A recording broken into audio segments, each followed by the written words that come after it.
was, have you thought about Loyola Marymount? And he didn't know about all this old like background searching that I was doing. And I remember specifically telling him, you got to be smart to go to that school. And you know, he went online and looked at, they had you know, their yearly, you know, welcome, or whatever they call those college days, where they, you know, have a thing where they invite people to come to look at the university, and I attended it. And that very same president, I heard him speaking about how the way life is, and how all along the way, you know, you've had these different experiences, but that's all part of the life learning process. And like right then and there, I knew this is a school I wanted to come to. So how did you feel when you were accepted? Pretty like surreal, you know, because it was, you know, the letter came, I remember it was like on a Saturday. The letter came in mid-April, I think it was, and the mail came, and it came in a big envelope, and, you know, just like that, you get that, it's kind of like the heart feeling that you sinking when you get sentenced to a heart feeling that getting synced, because I was like, whoa, I got accepted to Loyola, to university. So it was like, I just reflect back on those past experiences, but this was like a good experience, and it was, you know, pretty surreal, but it was real. Okay. So now tell me about how long you majored in theology, you minored in psychology. So what was it like sitting in a classroom? You're not a regular, and as an inmate now, you're a student, and it had to be pretty liberating. How did it feel when you were in the classroom? It was a process. I originally was a psychology major, and I transferred, and basically I was struggling to some degree. And I had remember meeting with one of the deans, and he had, you know, kind of gave me some, you know, well, we accepted you into the university. He's like, what's going on, you know, kind of thing, and you have the capabilities.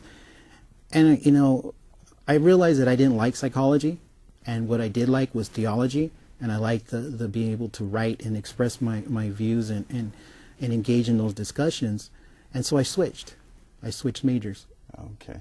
When did you enroll in USC's master's program in social work? I enrolled in the fall of 2001. Actually, I started. I went in my spring semester of my senior year there at Loyola. After having some conversations with some faculty members there, one suggested an MSW program, and I really had no idea what an MSW. I actually did not even really like MSWs because I had some experiences with the social workers in the prison system, and so, you know, I started reading the literature of what MSW does, and I was like, well, this sounds like I can align myself with it. So I applied, did the application process, I was accepted, and it was fall of 2001. Okay. So this is quite a transition. I mean, you went from being in prison to what some would probably call as being incorrigible, to getting a degree from Loyola Marymount, to going to USC.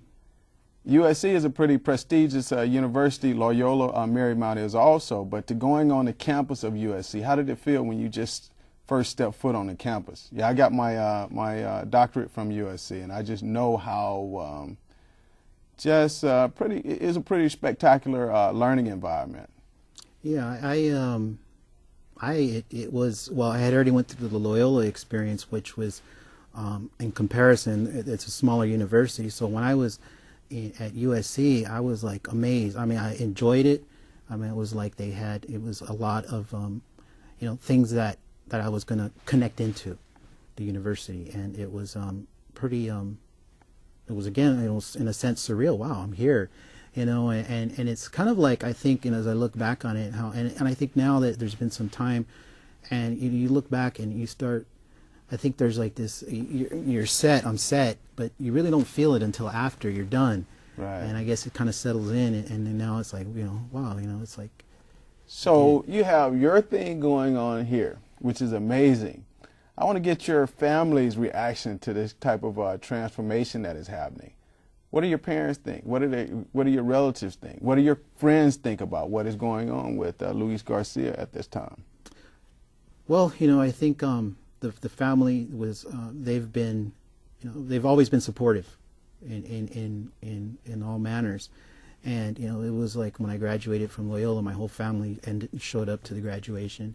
When I graduated from USC, I had two close friends with me that attended, and then my family members were there. And you know, it's a lot of, like, one of my aunts will always, you know, it's like it's just amazing.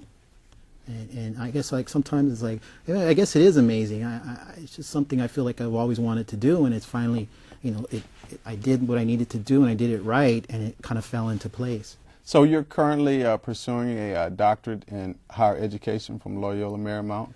Yes, it's a EDD program, Educational Leadership for Social Justice is the title.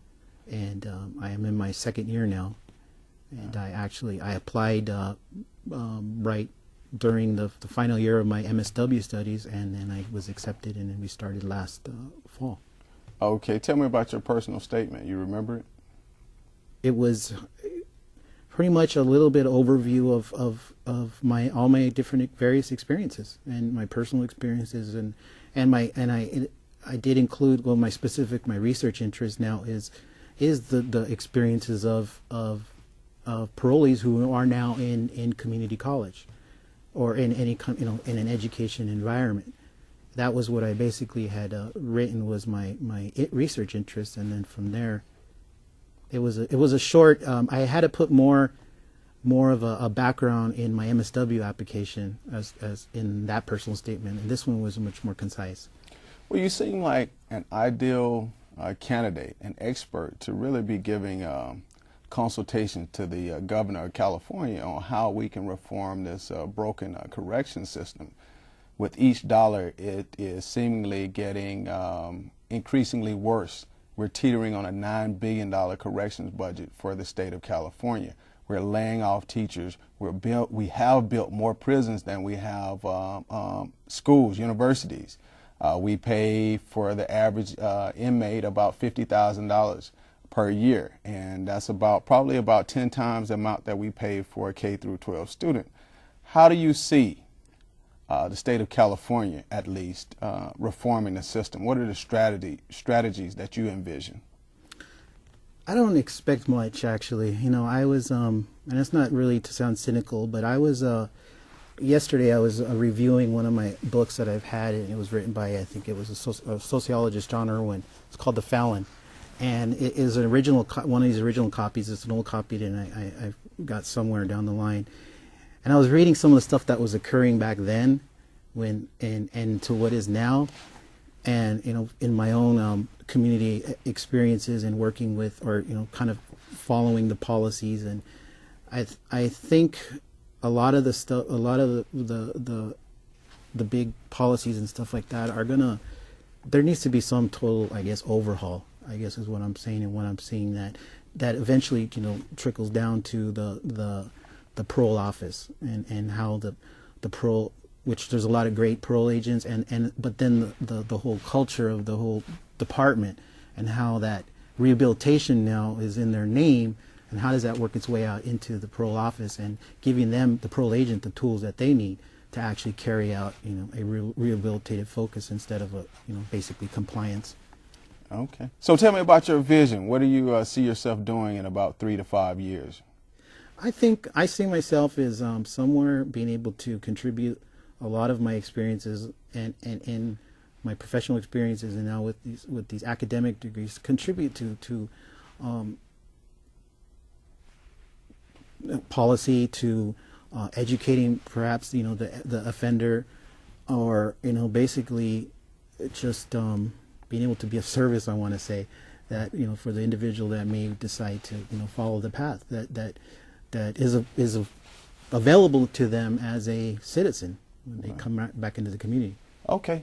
Luis, I want to thank you for coming in. As I stated in the introduction, you have a powerful story, very inspirational, very dynamic story, and I'm glad to have met you, and I consider you a friend now, and I consider you a person that I will be working with to try to reform the system. Thank you for coming in. Thank you.